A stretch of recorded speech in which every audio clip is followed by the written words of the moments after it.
This was me 6 years ago, and more importantly, this was what I was doing back then.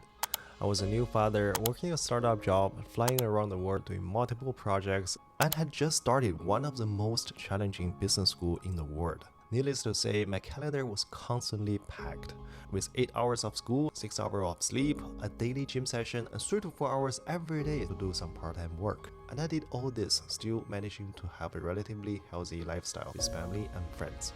But I wasn't always like this. In my early 20s, as soon as I started to try working on a new side hustle or do some extra work or trying to start my own business, preparing for my CFA, GMAT, hosting an Airbnb, I got overwhelmed by sheer amount of work I have to do. This was before the productivity topic became a thing on the internet, so I had to experiment with countless time management tricks to even have a chance to ace my professional exams, working on my master's degree from INSEAD, and managed to secure a stable career in management consulting, which ironically is another career that has some grueling work hours. Day after day, I pushed myself beyond the limit, and with so many trials and errors, it finally paid off. My career advanced and my ability to solve problems grew exponentially. The journey to fully understand how to manage one's time was anything but easy, but 6 years later, the growth I experienced was worth every sacrifice. The turning point for me is realizing that my job is not the problem, and my lifestyle is not the problem. What was holding me back, and most likely was holding you back, is ability to manage time, energy, and attention. I learned a lot of valuable lessons from my mentors, friends, colleagues, and it all comes down to 7 principles, which I later found out are also backed up by a lot of productivity experts and researchers. In today's video, I want to share with you this principle I learned over the years, so you can get more done. By the end, you will know my exact system for staying productive, reaching my goals, and truly enjoy life beyond the confines of a day job. So before I start, I want to set the basic framework how anyone should think about organizing their time. It revolves around 3 things I talked about earlier, which are time, energy, and attention, which coincidentally is short for TEAT.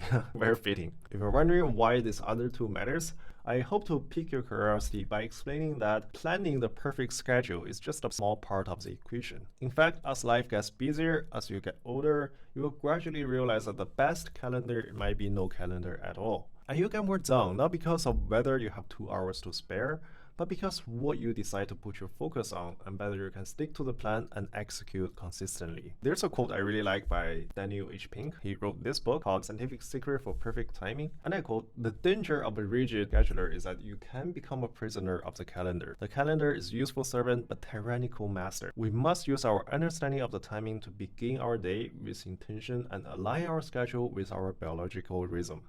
And I took that advice to heart. In my years of exploring the topic, I took a more fluid integration of tasks and activities based on my own personal and physiological state throughout the day. And I came up with the following 7 principles that help me manage my time, energy, and attention. So please keep these 3 things in the back of your head as we continue this video. First lesson I learned over the years is that you have to think big, but limit your opportunity. A few years ago, when I was applying for business school, I had the idea to apply for some of the best and biggest name out there, like Harvard, Stanford, INSEAD, MIT, HEC, the list goes on. Getting accepted by any one of these schools would be an opportunity of a lifetime. However, the problem is I had very limited network resources. I knew absolutely nobody. My grade wasn't particularly high, and I was very busy working a startup job at that time. So I actually did the one thing that nobody else was doing when applying for a business school. I abandoned all my applications except for one, which was INSEAD. It was a school that I think I have the best chance to get in and could provide me the best career opportunity after graduating. You have to understand, I have no backup, no plan B. I either got accepted or I decided to just give up on business school entirely. But that means I almost triple my time networking with alumni, reaching out to people and have a very focused conversations when asked for reference. And this allowed me to spend a lot more time on my applications and prepare my GMAT exam as well. And when I later got accepted, I attribute my success mostly to the decision to focus my attention on that one thing. And this principle applies to you as well. Your time is most precious resource you have by far. If you feel short on time, ask yourself this: do I really like time, or am I trying to do too much? Steve Jobs was famously proud of the project he didn't pursue, just the same as the one he did. When he returned to Apple in 1997, he reduced the company output in terms of product lines from 350 products down to just 10. Just listen to what he had to say during Apple's developer conference 26 years ago. When you think about focusing, right, you think, well, focusing is saying yes, no. Focusing is about saying no. Focusing is about saying no. And you've got to say no, no, no. And when you say no, you piss off people. I mean, just think back on all the New Year resolutions you had over the years. If every year for the past 10 years, you managed to tick off just one thing at a time, how would that change you as a person today? We all want a lot of time to do many things in life, but try to do one thing at a time and do it well. What I suggest you to do, just take a poster-sized paper, set one goal for the entire year. Not two, not three, just one. Write down the one thing that you must accomplish within the next 365 days. Ask yourself, if you could pause time for a year, what would you do? Be ruthlessly honest with yourself and reveal your true purpose for seeking productivity. So you need to find that purpose before setting a 5 o'clock alarm clock every day. Consider why you are doing it. You might realize your current busy routine is not helping you. Say that your goal is to spend more time with loved ones. If that's the case, don't sacrifice your weekend for work just to afford a family trip. That would be very counterproductive. So on that poster, not only you want to identify your one thing, you also want to break it down into smaller steps and make notes on the poster. I will personally hang that poster on the wall to remind myself every single day about the goal. And I'll write some tiny notes on it with regards to what I can do each month to contribute to the success of that goal. And over time, as these notes piles up, you'll have a very clear plan on how to achieve it. If you watch my How to Journal video, this is actually how I set out to make this YouTube channel.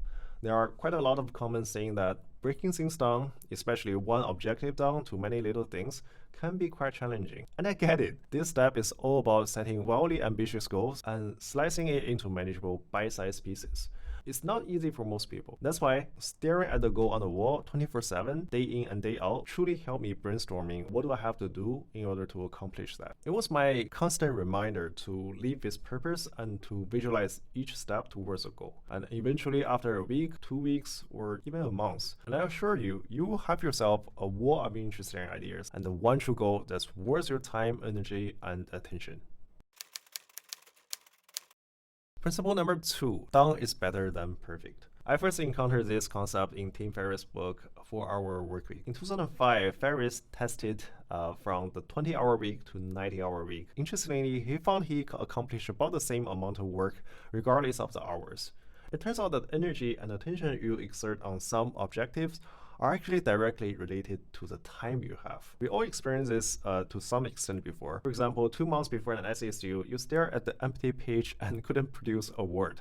Yet 2 days before it's due, every one of us suddenly turns into prime Shakespeare. If you give yourself too much time to work on something, you often lose the motivation to take effective action. Or sometimes we want to give all our attention to a project and spending hours perfecting it, only to realize that the end result is probably not that much better. This view is also backed up by John Pinkel, professor at Stanford University, who published a study in 2014 shows how productivity takes a nosedive once a worker crosses the 55-hour mark in a work week. It clearly shows that someone working a 70-hour week on the same task won't accomplish anything more with their actual 15 hours. That realization has some profound impact on modern productivity research. A week only have 168 hours. If you can trim your day job from 55 hours to 40 or even 30, what you can achieve with extra time is monumental.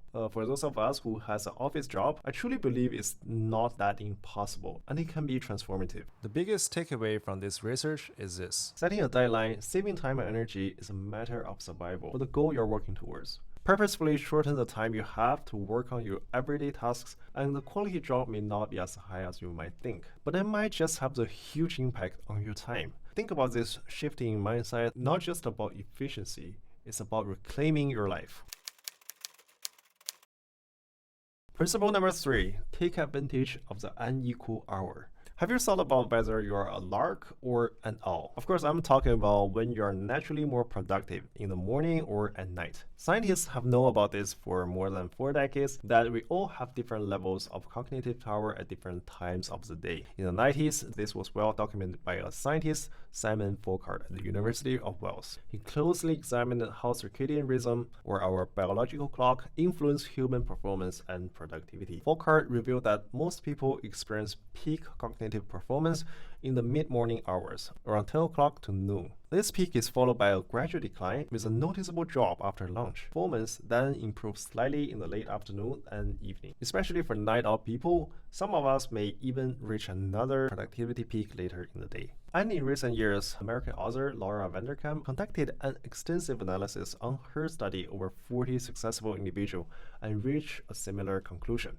Her finding was published in her book, What the Most Successful People Do Before Breakfast. In this book, she found that these people often use their morning for high-focus tasks that require significant mental effort. And if you think mental energy doesn't affect the quality of the work or even the best of us, you might be wrong. In the early 2000s, we discovered that the parole judges were much more likely to give favorable judgment at the start of the parole hearing than towards the end. This is because judge tends to rely on the default decision of no parole as the day goes by and their willpower runs low. What's interesting is that the rate of favorable judgment actually picks up again after just a short break or sometimes even a snack. Therefore, aligning the work, preferably the one thing you're supposed to focus your energy on, with your natural productivity peak can really make a difference. For example, if you're a morning person, you want to schedule something meaningful but also require extra self-motivation first thing in the morning. Many of these activities don't have immediate payoff, so they require a lot of discipline and focus. Things like writing a book or network with a colleague you don't particularly like, but can definitely help your career. These aren't something that you necessarily enjoy or can finish in one go. So you want to do them when you are mentally strongest, whether that's in the morning like most of people, or in the afternoon, in the evening. Depends on your own situation. Stick to this plan and you will notice there's a significant difference when it comes to your productivity. So basically, you want to get a better understanding of your own energy curve and take advantage of it. Here are some common charts for you to reference. This one I call the morning lark, and this one the night owl, and me the roller coaster. Make sure you spend some time observe your own energy levels throughout the day and plan accordingly. Principle number 4, paying yourself when procrastinate. Even at your peak energy level, what if you just don't feel like getting up and do what you're supposed to do? What if procrastination always gets in your way? Well, that's what I'm going to talk about next. Principle number 4 is you want to pay yourself when you procrastinate. Let me explain. Timothy Sakal is a professor of psychology at Ottawa's Carleton University. His research concludes that 6 attributes makes procrastination more likely. There's boredom, frustration, difficulty level of the task, unstructured or ambiguous goal, lack in personal meaning, and lack in intrinsic reward. Any of these emotions can get in your way, regardless of your energy level. These are common human emotions that we deal with every single day. Let's say the tax day is approaching, but you will still rather get a root canal than fill out those complicated forms. We've all been there, and whenever I'm in that situation, one trick I find really useful is to leave the office and go to my favorite spot in the city. Sometimes it's my favorite fancy restaurant, or sometimes I'll just go to a park with nice view. My friends laugh at me when they find me doing taxes in a park. But that is the point. I enjoy my time there so much. I'm in such a good mood, it helped me get through the task a lot quicker. And you don't have to physically go somewhere. You can create your own reward system. I used to buy this huge bag of snack that I really enjoy, and I made a promise to myself that I will only eat a handful whenever I finish one page of exercise classroom on my CFA exams. And it worked. A little side effect is that you may gain some weight. Not 100% recommended, but I hope you get the idea. Principle number 5, use a 10-10-10 rule to deal with chaos. I came across this just a few weeks ago when I was listening to Ali Abdaal's newest book, Feel Good Productivity. There's one segment when he talked about decision making that I really liked and I want to share with you. The basic idea is that whenever you face with an important decision, ask yourself, how am I going to feel about that in 10 minutes? How am I going to feel about it in 10 weeks? How am I going to feel about it in 10 years? This can be a very powerful question because if you decide to focus your energy in one area in your life, as I suggested in this video, two things will probably happen. One, of course, you're going to gain focus in the one thing that really matters and you will probably succeed. But two, when you prioritize your attention on the one thing, many less important tasks will get pushed aside. And from that, sometimes you will feel things to be a little bit chaotic. And you need to learn to deal with this not only by trusting the process, but doing this little 10-10-10 exercise in your mind. For example, when I restarted this YouTube channel in March, I had to allocate a lot of my work and social times to learn everything about video making. I had to put some other project on hold and cut spending time with my kids to some extent because I know I couldn't handle everything at once. Sometimes my family and friends were a little bit upset about the fact that I decided to dedicate 20 hours a week to making a stupid video. But then I asked myself these three questions. How would anyone feel about this negative side effect in 10 minutes, 10 days, or 10 years? Conversely, if I stop making YouTube videos, how would I feel about it in this 3 time period? And the answer was so clear to me. In 10 days, people will get a little bit upset. Or 10 weeks time, my boss may find my attention on work a tiny bit weaker now. And if I can keep this up for 10 years, I will absolutely have a huge high quality video repository that documents my life, pass on my learning, that helps thousands of people along the way. And I think that absolutely will feel awesome. In short, implementing this 10-10-10 rule, let you filter out some of the noise and give you permission to let chaos build up in your life. It reminds you that it's okay. Sure, life does not have a pause button. While you're working on that one thing that really matters to you, the world does not patiently wait for you to finish. Things will stack up, and there will always be other people and projects that demand your attention elsewhere. Use this 10-10-10 rule to help you make those important decisions. Principle number 6, a motivation system that ties it all together. So for this one, let me make an analogy. Achieving your goal is like driving a car across a country to your destination. To achieve this goal, 3 things are important. You need a reliable car that puts in mileage consistently day after day. You need a good navigation system to avoid getting sidetracked. And 3, you need to regularly stop for gas to ensure your car can last the journey.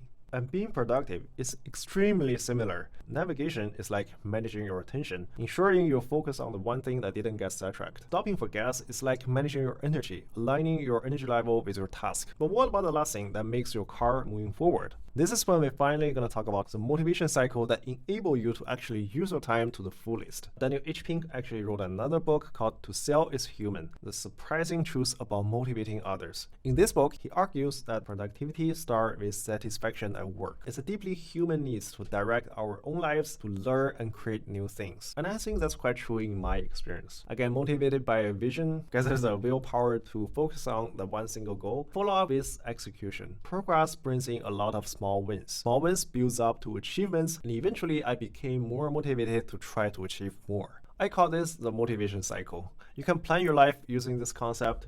And should you do that, there are some things you need to learn, which is a little bit like project management. First, on a macro level, this poster you have on your wall is your big picture and identify your overall goal. You already have that. This is your yearly objective. And second, you want to break that up into a lot of short-term goals. And the short-term goals are basically synthesized from the little post notes you brainstorm day after day. And basically, it should have 2 types of metrics. You want to have a leading indicator and the lagging indicator. The leading indicator are actions you need to take. For example, I need to finish 500 exercise questions for the month, or I need to make 20 sales calls this week. A lagging indicator are the metrics you need to hit. For example, I need to make 100K sales in my company, or I need to hit 75 percentile in my mock exam results. So basically anything that is result-oriented and can be quantified. Once you have a bunch of these short-term goals, you want to assign them to each month. These short-term goals needs to be directly contribute to the bigger objective in a logical way. It can either be sequential steps, can be parallel components, can also be like number accumulations. And that will be on the monthly level.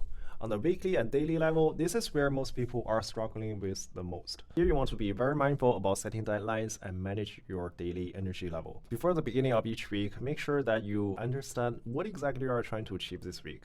and what your energy level look like. When is the best time to do what? Plan your week very roughly, but execute as closely as you can. As long as you understand all these principles we talk about in this video, the calendar is essentially just a fancy tracker for have you done something, right? It really doesn't need to get more complicated than some people on the internet suggest. For me personally, I just carry a little notebook as my calendar/reminder, and I'll just tick off that box once something is done. So in short, managing your life has 4 layers. It has annual goals, monthly goals, and KPIs, and weekly planner, and daily energy management. And remember, no one can follow a strict schedule. You're better off living by a set of good principles.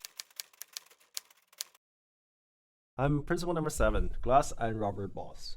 Now, if you really understand this 6 principle that I mentioned, I really feel like you should be quite comfortable managing your life, no matter how much stuff life throws at you. But I just feel like there's one more thing I need to share with you. And that comes from author James Patterson. And he mentioned this dilemma when he said, imagine life is a game you are juggling 5 balls. They're called work, family, health, friends, and integrity. You juggle all of them and try to keep them all up in the air. But one day you finally come to understanding that the work ball is made of rubber. If you drop it, it will bounce back. Other 4 are made of glass. I know in this video I talk constantly about setting the right goal and focus on the one thing that really mattered. As true as it may be, I just feel like it wouldn't be fair to not point out that all priorities aren't created equal. However you want to set your priority is completely up to you. But just remember, life is very short. There are probably just more important things than being productive at work. So be happy and take good care of your precious balls. I'm KevZ. I'll see you next time.